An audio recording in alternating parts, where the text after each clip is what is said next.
Olá, boa tarde para você que acompanha a programação do Amazonsat. Começa agora a sua revista eletrônica diária. Todos os dias a partir do meio-dia nós temos um encontro marcado aqui no canal que é a cara e a voz da Amazônia e do Amazônida. Hoje é terça-feira, dia 1º de abril. Para muitos é dia da mentira, mas aqui não tem mentira não, aqui só tem verdade. Vamos acompanhar quais os destaques do programa de hoje. O Serviço Geológico do Brasil fez a primeira alerta de cheia para o Rio Negro este ano. Em Guajará-Mirim, uma força-tarefa foi montada para atualizar os dados da enchente do Rio Mamoré. A Prefeitura já decretou o estado de calamidade pública. Senadores do Acre devem realizar reuniões em Brasília a fim de auxiliar os empresários do estado. A Associação Panamazônia realizou a 5ª edição da medalha Grandes Amazônidas em Manaus. Personalidades e instituições da região foram homenageadas. E ainda, vários artistas amazonenses reunidos em um só lugar. Veja como foi o Festival Cultural Pirão. Sua revista eletrônica diária já está no ar. Obrigada a você também que nos acompanha ao vivo pela internet, no site do Amazonsat. Um grande abraço para você.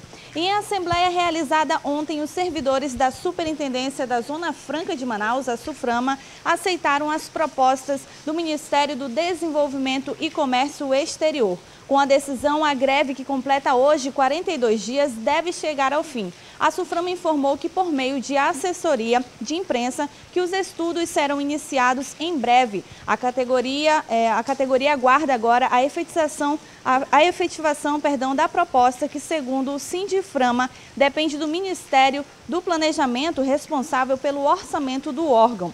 Caso o acordo seja assinado, os grevistas devem voltar aos postos de trabalho no dia seguinte à oficialização do acordo. A greve começou no dia 18 de fevereiro deste ano e surtiu efeitos negativos para o comércio e indústria local, dificultando a liberação de insumos e outras mercadorias. E o Serviço Geológico do Brasil fez a primeira alerta de cheia para o Rio Negro este ano. E a previsão já chega. A cota de 2014 pode superar a de 2013. O Rio Madeira está apresentando uma cheia histórica de proporções muito grandes. E a região do Baixo Amazonas está sendo influenciada por essas águas neste período do ano. A influência no Rio Negro será mínima, pois as águas do Madeira já terão baixado no mês de junho, quando acontece o pico das águas do Rio Negro. Para Manaus, aqui nós estamos projetando uma cheia que deve oscilar entre 28 metros e 79 centímetros a 29 metros e 49 centímetros. Se o Rio Negro ultrapassar os 29 metros, nós consideramos já uma cheia grande. Então é importante monitorar os próximos meses para ver qual vai ser o comportamento do Rio Negro em Manaus. Ao passar dos 29 metros, já é considerado estado de alerta. Mas a maior preocupação no momento é com os municípios do Baixo Madeira e no Alto Solimões. No estado, já são 13 municípios em estado de emergência e um em calamidade pública. É uma preocupação já muito grande. Nós já estamos montando 2 centros de logística de atendimento já em Itacoatiara, em Parintins, justamente para se antecipar a resposta à população. Subiu muito exageradamente o Alto Solimões esses últimos dias, então ele é um vetor principal para a cheia daqui de Manaus.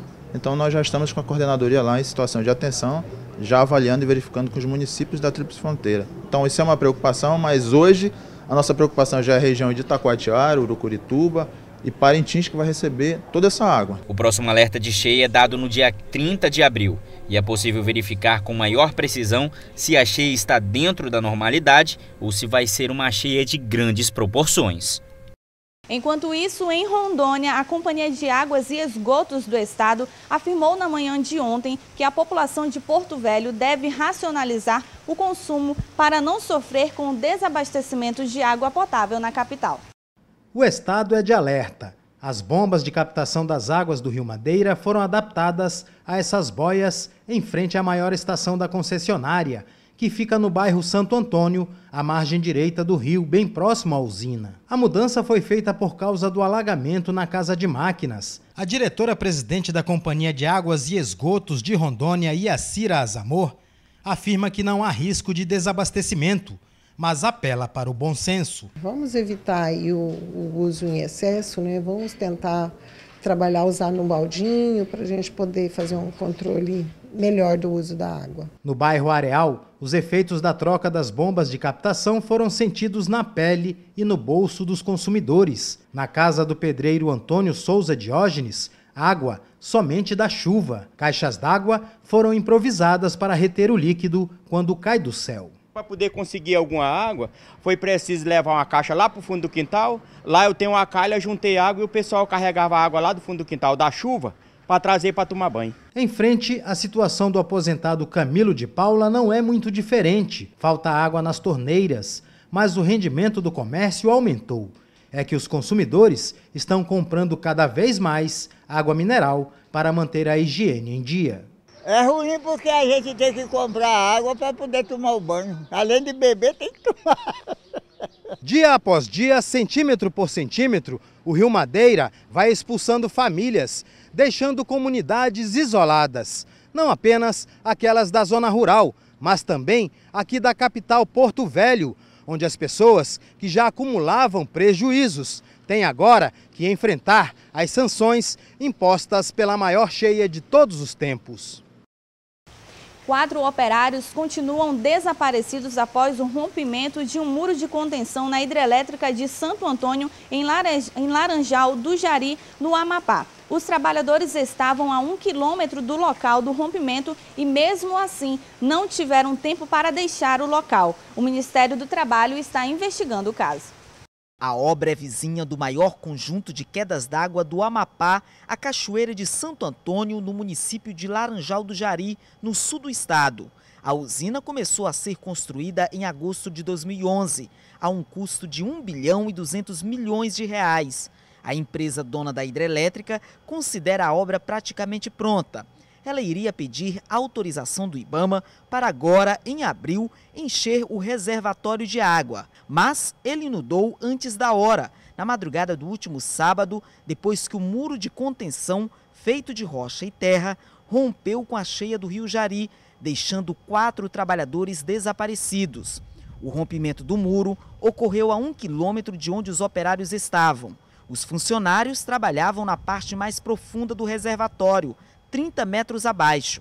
Eles chegaram a abandonar o trabalho depois do alerta de evacuação pelo rádio, mas foram surpreendidos na escada pela enxurrada que invadiu a área. O espaço alagou em 30 minutos. Os operários desaparecidos são do Maranhão, Pará e Piauí e não têm parentes na cidade. As buscas dos bombeiros continuam. Há 1 mês e meio, uma infiltração em outro ponto do muro de contenção havia sido corrigida. Desta vez, não houve tempo para nada. Os Ministérios Público e do Trabalho vão acompanhar o caso. Inicialmente, para se conseguir a perícia do local do acidente, eu acho que a obra tem que estar parada, porque nós vamos ter que investigar de quem foi a culpa, se houve culpa, ou se foi um fenômeno natural, como dizem os representantes da empresa. E para isso nós precisaremos de uma perícia técnica, porque, como eu disse, as primeiras informações são de visões a olho nu num primeiro momento, mas nós precisamos de uma perícia técnica. Então, até para aguardar que haja essa perícia, nós temos que ter a obra parada, e eu acho que isso vai acontecer. No Ministério do Trabalho, nós já notificamos a nossa equipe de fiscalização, de auditores fiscais do trabalho, e que vão estar dentro do município, já tem uma recomendação de saída desde a data de ontem, uma chamada de urgência, assim como a unidade móvel nacional que trata especificamente das obras relacionadas a hidrelétricas em todo o Brasil. Nós já fizemos uma chamada a nível nacional para que eles possam estar também acompanhando essa situação. Há a possibilidade de interdição considerando a gravidade e pela situação que ocorreu em relação à morte de trabalhadores em local de trabalho. Os representantes da empresa não quiseram gravar entrevista, mas informaram que o alagamento não afetou a segurança da barragem da hidrelétrica e não oferece risco para as comunidades que vivem abaixo da cachoeira de Santo Antônio do Jari. E a sua revista eletrônica vai para um rápido intervalo, mas daqui a pouquinho nós estamos de volta.